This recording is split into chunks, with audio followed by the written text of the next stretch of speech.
有2名特定知情人士近日通过路透社放风称，荷兰和美国官员将于27号在美国华盛顿会面，讨论对向中国出口半导体制造设备的潜在新控制措施，并可能在月底前达成协议。此前，荷兰政府高层曾指责美方此举损害荷兰利益，但面对最近拜登的频频施压，荷兰政府态度会发生变化吗？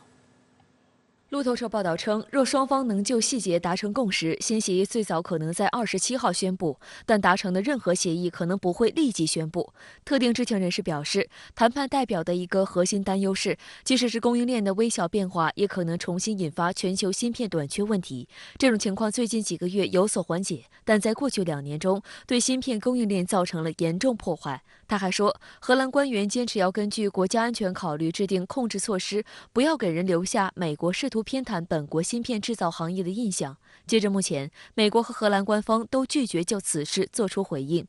这一次把荷兰叫过去，能不能达成协议，外界其实是有质疑声的。因为虽然它可以生产全球最先进的光刻机，但是在生产过程中，它也需要采购，比如说从德国、其他欧盟国家去采购关键的一些部件。那如果你追随了美国对其他国家和地区实施全面的出口禁令，那你的供应商也可以用同样的方法来取代你。深圳卫视注意到，2023年元旦以来，美国加大在芯片设备出口管控问题上对盟友的胁迫力度。继1月13号在白宫向来访的日本首相岸田文雄施压之后，1月17号，拜登又在白宫与荷兰首相吕特会晤，施压荷兰限制对华出口芯片制造技术。吕特在会后表示，谈判取得一定进展，但他没有做出任何明确承诺。吕特当时还表示，出口限制行为不应危及全球供应链，否则将对经济产生重大影响。当时美国媒体认为，拜登打算拉拢荷兰围堵中国，但仍未能取得重大进展。拜登上台后，在芯片问题上大做文章。美国商务部不断升级对华芯片及芯片制造设备的出口管控，美国也不断胁迫盟友加入。拜登还以通胀法案为名推出天价补贴，提供给在美国建厂的半导体企业。去年3月，白宫还组所谓芯片4方联盟的小圈子。去年下半年开始，又不断施压芯片制造设备大国荷兰和日本，扩大相关装备对华出口禁令的范围。观察指出，这一套组合拳的核心是美国优先。The future of the chip industry is going to be made in America. 实际上，相关国家都对美国在芯片方面搞脱钩断链心知肚明。他们更清楚的是，没有一个国家承受得起这样的后果。日本朝日新闻指出，由于涉及重大经济利益，在限制向中国出口半导体的问题上，美日很难达成具体结果。数据显示，去年日本的半导体装备出口萎缩了5个百分点，为近年来罕见的下滑。原因是美国的胁迫行为扰乱了全球半导体产业链。日本时报指出，近年来中国大陆已经成为日本芯片制造设备主要出口目的地。2021年，日本芯片制造设备出口额达3.3万亿日元，其中中国大陆占比39%。2022年1到9月出口额超过3万亿日元。日本自民党议员青山繁晴认为，假如日本政府加入美国对华芯片制造装备出口限制的行列，100%将遭到中国的报复，日本企业将因此受到伤害，但没有哪个市场能弥补中国市场的缺口。与岸田政府至今不敢公开反对美国胁迫行为不同，荷兰政府官员以及阿斯麦高层数次表达不愿屈服于美国胁迫的声音。去年11月，荷兰外贸与发展合作大臣施赖纳马赫尔就表示，荷兰不会一五一十地效仿美国，美国也不应该指望荷兰照搬其在半导体上限制中国的做法。本月15号，施赖纳马赫尔再次在一档政论节目中强调，荷兰不会草率同意美国提出的对华出口芯片制造技术新限制。他说，与中国脱钩是一种幻想，不会因为美国向我们施压了2年，我们就必须亲自同意。最受美国关注的荷兰光刻机巨头阿斯麦公司首席执行官温宁克也多次质疑美国的双标做法。温宁克说，因为荷兰政府接受了美国要求，不向中国出口最新技术装备，阿斯麦已经失去够多了。温宁克还对公司前景表示担忧，他认为美国的禁令越是苛刻，中国就越有可能尽快在高端芯片制造设备领域成功研发出与阿斯麦光刻机匹敌的先进设备。温宁克认为，中国公司想购买阿斯麦的装备是因为想参与全球竞争，而美国却一心只想着脱钩。And Wenning is saying that the Biden administration's efforts to stop China from developing its own domestic chip industry could end up backfiring, essentially, that they are going to work even harder to develop the kind of equipment that they need to make chips over the long term, and that is going to be a negative for the companies like ASML and the others that make chip-making equipment, but also for the Western chip industry more broadly. 你从政治上限制了出口，但是厂商有自己的考虑，他可能还会继续出口相关的一些产品。智库机构新美国安全中心的多位人才被拜登延揽为核心幕僚团队成员，包括国家情报总监艾薇尔·海恩斯等人。这家智库最近也开始发声，反对拜登的小院高墙、脱钩断链政策。新美国安全中心副总裁兼研究总监保罗·沙雷最近发表文章说，美国应该保持中国对美国芯片技术，特别是人工智能芯片的依赖，而不是割断美国的这一影响力。沙雷认为，拜登政府的做法是放弃美方对中国高科技产业的长期影响，将加速中国芯片产业独立，而且从经济上也极不划算。他认为，现在彻底切断中国获得高端芯片的渠道，就像抛售一只每半年涨1倍的股票。有测算显示，拜登的政策将导致每年4000亿美元的芯片采购留在中国国内，中国的巨大市场和资本有足够的空间来形成良性循环。实际上，随着美方给中国芯片产业筑起的围墙越来越高，中国企业突围的动力也越来越强劲。美国《华尔街日报》近日对美国科技巨头英伟达公司和中国初创企业必任科技设计的2款人工智能芯片进行了对比，这2家公司生产的图形处理器都能执行复杂任务。而检测结果显示，中国企业生产的芯片在单位面积上容纳的晶体管数量更多。《华尔街日报》指出，虽然决定芯片性能的因素有很多，但量变无疑是质变的先决条件。如果说你实施了广义上的联盟，中国一定会加大自主研发力度。到底什么时候能研发出来？外媒其实有一些预测，比如说可能未来的8年、10年。能做出一定的成效来，那这个市场就是我自己的了。统计显示，2021年全球范围内的大规模芯片产业融资有3%流向中国企业。瑞银证券的一份报告指出，中国芯片企业获得青睐是美国不正常的管制措施促成的，资本和企业纷纷提前布局，这显然是美国政府不乐见但又无可奈何的。英国金融时报指出，包括世界货币基金组织在内的全球多个经济类组织都不看好2023年的全球经济，但这些机构预测中国经济在2023年将复苏，增速将达到4.8%，这是主要经济体中最大的增长。该报认为，在这种情况下，一些国家的产业界和政界在对华经济、科技政策方面的博弈将扩大。相关话题来连线特约评论员孙兴杰。孙先生您好。荷兰光刻机巨头阿斯麦首席执行官温宁克在接受媒体采访时称，美国主导的针对中国的半导体出口管制措施，最终会促使中国在高端芯片制造设备领域成功研发自己的技术。您对此说如何看？拜登政府对华战略竞争的焦点越来越清晰地集中于战略科技领域，尤其是芯片为代表的高新技术产业，成为美国重点防范和遏制的对象。去年10月，美国政府颁布了限制中国芯片发展的措施。芯片产业是全球化的产业，还没有一个国家或者企业能够占据全产业的垄断地位，美国也是如此。因此，美国要遏制中国芯片产业的发展，就需要将一些国家纳入到自己的阵营之中。除了日本、韩国之外，荷兰是美国重点拉拢的对象。众所周知的是，荷兰的光刻机是世界一流的，尤其是高端光刻机占据垄断地位。荷兰是美国的盟国，但是荷兰为什么以及凭什么对美国言听计从呢？荷兰的政府官员和企业界人士对美国的霸道的做法多有微词，毕竟荷兰的利益与美国的利益并不一致，尤其是商业化芯片产业领域，荷兰尾随美国意味着自己受损，又从中能够得到什么呢？美国将中国视为战略竞争对手，尤其是对中国芯片产业进行严厉的打压。荷兰和美国的利益并不完全一致，对华认知呢也有区别。更重要的是，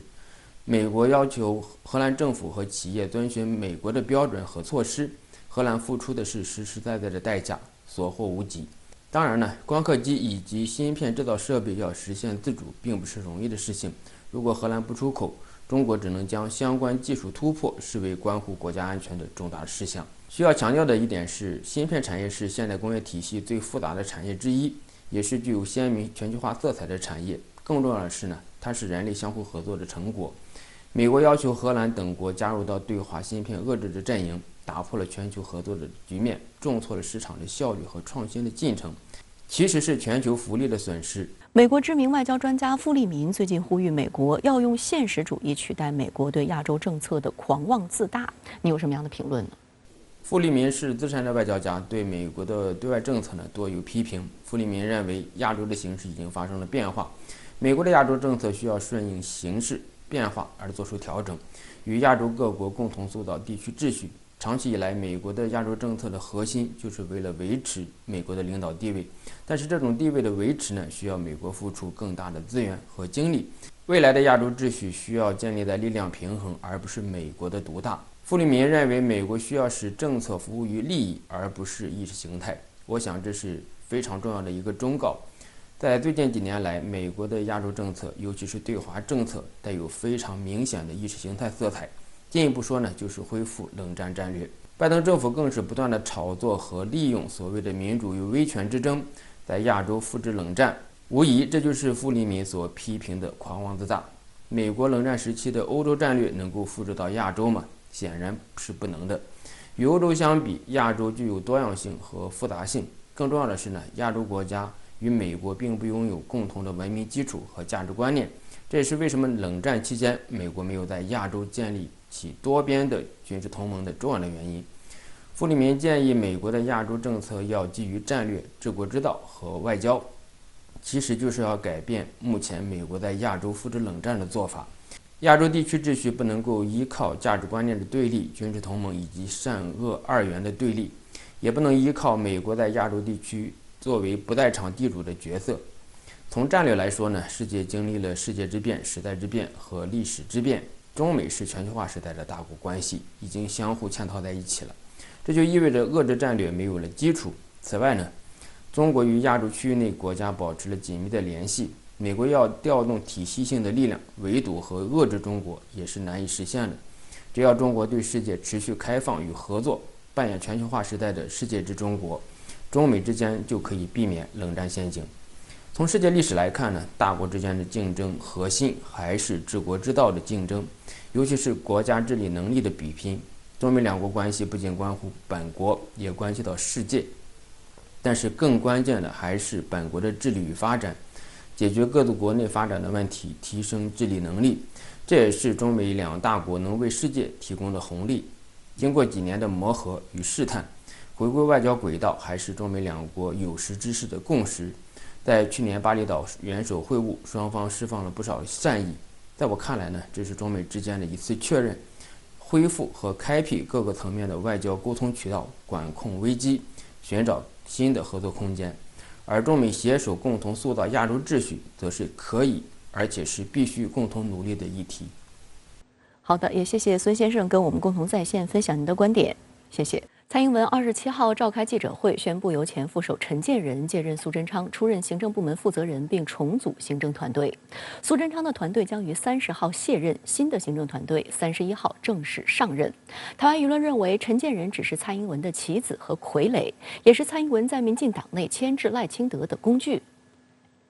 民进党在台湾地区2022年9合1选举中大败，台行政事务主管机构原负责人苏贞昌于2023年1月19号宣布辞职。蔡英文27号召开记者会，肯定苏贞昌过去4年的表现，并宣布陈建仁为新任台行政部门负责人。在未来500多天的日子里，整个行政团队会努力的来做好我们的任务，也就是每一天稳健的推动各项的政策。其他人事方面，前桃园市长郑文灿出任行政部门负责人副手。去年败走新北市长选举的前交通部门负责人林佳龙已经同意出任蔡英文办公室秘书长，现任秘书长李大为则决定回任海基会董事长。安全部门负责人陈明通已经向蔡英文请辞，该职位将由外事部门副手蔡明燕接任。岛内舆论认为，台行政部门此次改组换上的都是蔡英文嫡系和蔡英文要拉拢的派系人马，未来陈建仁只不过是蔡英文的棋子和傀儡。当然，这次内阁组成全都是蔡英文在后面主导的影子，也因此未来这1年还是蔡英文主导政局。而如果说有任何施政不利的状况，我想蔡英文也是难辞其咎，首当其冲。我们可以大胆的预测，在未来的这1年，就是蔡英文才是真正幕后的掌权者嘛。那陈建仁只不过是他手上的棋子跟傀儡，摆在前线执行蔡英文的意志。2015年，陈建仁以无党籍身份与蔡英文搭档参选台湾地区正副领导人，于2016年当选台湾地区副领导人。2020年任期届满后卸任，2021年底申请加入民进党。陈建仁曾站台饱受争议的台湾自产高端疫苗。其高端推销员的形象招致了大量负评。陈建仁过去在学术表现上曾有不光彩的历史。2007年，陈建仁担任科学及技术委员会主委期间，他挂名共同作者的论文投稿到国际知名期刊，被期刊主编编辑指涉嫌抄袭，引发轩然大波。台湾联合报的分析认为，此次民进党当局执政团队调整的着眼点，更多是解决蔡英文自己政治跛脚的困境，而非台湾发展困局。陈建仁一般来看的话是比较不容易控制啊，那也是对赖清德的一种牵制，所以基本上他没有想要培养新的人才，有接班呐，或者是为民进党未来的发展这个出谋策划铺路啊，这种工作他都不放在他眼里。我想他是比较希望能够安全下庄哈。台湾资深媒体人张宇轩认为，在陈建仁上任前，绿营内部就已经出现反对的声浪，就连蔡英文派系也不例外。未来，陈建仁不仅要面对国民党的率先发难，也会遭到赖清德与郑文灿的夹击逼宫，能否撑过5个月都是变数。我相信在蔡英文心中早就有定见，但是党内有许多不同的杂音以及不同的讨论，但最后蔡英文还是一意孤行。2024能不能胜选，他更在乎的是什么？自己的大位能不能权力稳固，能不能不跛脚？外界注意到，蔡英文这场交棒记者会上，并未见到民进党主席赖清德的身影。大家新年快乐哈！原来赖清德同一时间正前往高雄参拜庙宇祈福发福袋。台湾前外事官员介文吉认为，陈建仁是蔡英文卡赖清德的工具，这一布局会让赖清德痛不欲生。未来围绕2024年台湾地区领导人的竞选，蔡英文还将继续制衡赖清德。之前有消息称，美国众院议长麦卡锡计划窜台，这也将是台湾行政部门碰上的第一个，也是最大的烫手山芋。前台湾地区领导人马英九25号警告说，之前美众院议长佩洛西访台时，引来大陆封岛军演，如果要邀请麦卡锡，必须非常慎重。如果麦卡锡真的是来访问，两岸关系会有非常高的这个风险在。我觉得今年是变数非常之多，我们也感觉到非常的担忧。我们老百姓只能够被蔡英文绑架，随着他去冒这个风险。台湾舆论认为，麦卡锡窜台是烫手山芋。台湾方面最明智的做法是撤回邀请，不予接待，让麦卡锡窜台计划胎死腹中。但是民进党当局显然不敢这样做，而且蔡英文可能还心存侥幸，希望借此渲染紧张气氛，提升民进党选情，而这很有可能再度引爆台海危机。这个春节假期，全国烟火气强势回归，客流大幅回升，消费加速回暖，物流高效畅通，经济正在逐步回暖。联合国25号发布2023年世界经济形势与展望报告，预测中国经济增长今年将达到4.8%，中国也将拉动全球经贸复苏。比尔盖茨表示对中国经济发展感到乐观，赞扬中国崛起对全世界都是大赢。国务院联防联控机制春运工作专班初步分析研判，今年春运期间客流总量约为20.95亿人次，同比增长99.5%。仅1月25号当天，全国铁路、公路、水路、民航就发送旅客3530.1万人次，环比增长21.6%。经文化和旅游部数据中心测算，今年春节假期全国国内旅游出游3.08亿人次，同比增长23.1%，恢复至2019年同期的88.6%，实现国内旅游收入3758.43亿元，同比增长30%，恢复至2019年同期的73.1%。今年春运期间，东亚地区受到历史极低气温的寒潮侵袭。黑龙江大兴安岭一女子回娘家拜年，当日实测温度达到零下53摄氏度，结果她发现家中大门结冰，冻成冰窖门。寒冷的天气依旧挡不住群众返乡的热情。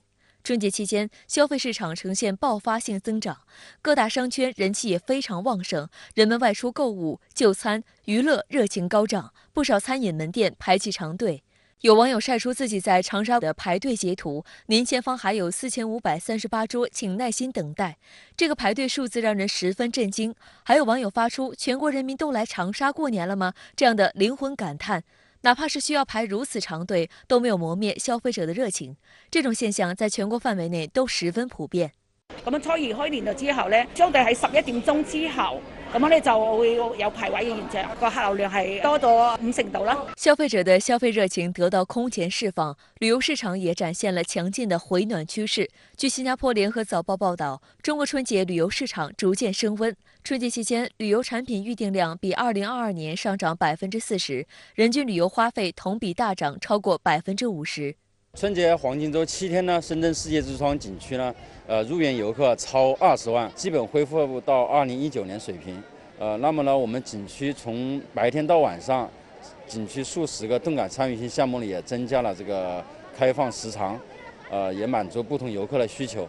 攜程數據顯示，今年春節跨境機票訂單同比增長4倍以上。馬來西亞《東方日報》報道指出，中國出境遊復甦，受益最大的是東南亞國家。巴厘島機票訂單年比增長30倍，新加坡增長8倍以上，馬尼拉超過5倍，曼谷、普吉島也都超過4倍，清邁、吉隆坡則近3倍。電影院迎來一年中最繁忙的日子。據顯示，國內春節檔電影總票房已突破70億元，春節檔觀影人次突破1億人，這是中國春節檔觀影人次連續第5年破億。兒子兒媳婦叫我來看，我就來看，已經將近1年沒看電影了。現在每天的話呢，上座率的話都可以達到50%左右，整體上每天的話是可以做到10萬業績左右。這樣子的話是在疫情開放以來的話，是過年期間的話一個大幅度的增長。我們看到各地的景點、商場、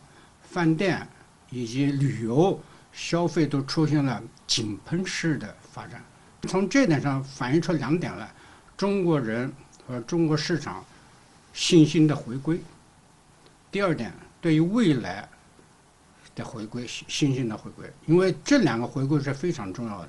特別是包括對未來市場的發展，對未來生活越來越好，這種期待呢就越來越旺盛。中國春節紅紅火火，向全世界展示了經濟的強大韌性。聯合國25號發布2023年世界經濟形勢與展望報告預測，2023年中國經濟增長將會加速，增長率可達4.8%。報告指出，隨着中國政府優化防疫政策，採取利好經濟措施，未來一段時間，中國的國內消費需求也會上漲。聯合國經濟和社會事務部全球經濟監測中心主任哈米德·拉希德表示，從財政和貨幣來看，中國都有強有力的支持。形成對比的是，聯合國報告不看好2023年的全球經濟，認為2023年世界經濟增長將從2022年的約3%降至1.9%。世界經濟增長放緩既影響發達國家，也波及發展中國家。許多國家在2023年面臨經濟衰退風險。儘管中國在過去3年來遭受了前所未有的衝擊，特別是疫情的衝擊和這個國外市場的衝擊，但是中國始終保持了一定的穩定的發展潛力和它的這個韌性，所以使得中國市場在最困難的情況下並沒有出現坍塌現象。23號，微軟公司聯合創始人比爾·蓋茨在澳大利亞接受採訪時表示，中國崛起是世界的巨大勝利。蓋茨說，他對中國經濟發展感到樂觀，中國能在全球治理中發揮更大作用。But I tend to see China's rise as a huge win for the world. I mean, that's 20% of humanity. They today match their portion of the global economy and their portion of the global population match exactly. Countries like Australia, U.S., we have per capita GDPs 5 times what the Chinese have. So we have a disproportionate share of the world's economy.